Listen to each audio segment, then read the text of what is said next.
the fourth unit. We'll move to the fifth unit on ethical conflict resolution or ethical conflict resolution. So in evaluating compliance with the fundamental principles, an auditor and accountant may be required to resolve a conflict in the application of those principles.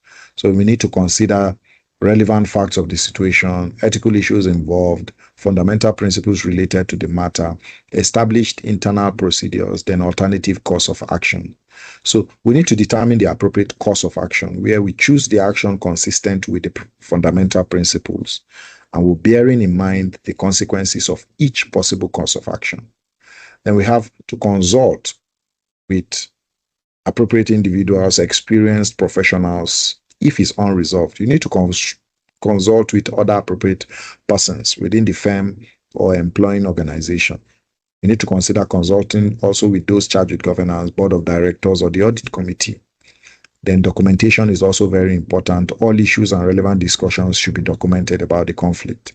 Then where we have non-resolution, if a significant conflict cannot be resolved, obtaining professional advice from your professional body like ICAN or legal advisors like the MBA without breaching confidentiality should be sorted out or should be meted out.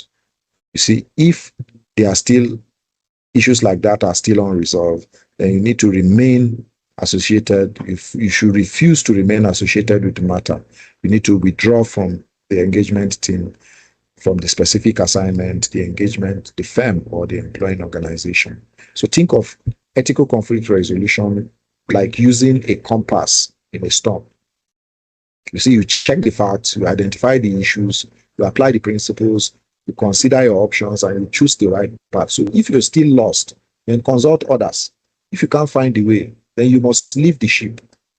It's very important to understand that as accountants, you can't remain in conflicts, ethical conflicts for long. It will affect your professionalism and objectivity. So it's very important.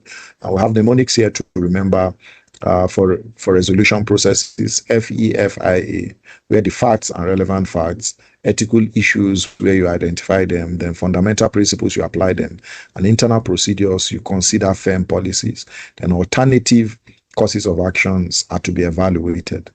And for the mnemonic on non-resolution actions, what to take is to withdraw from the engagement team and to withdraw from engagement, and the firm's resignation is also very important to resolve that. So that brings us to the end of this short fifth unit on ends of ethical conflict resolution. Ethical conflict resolution. This is very important to take note of. So ethical conflict resolution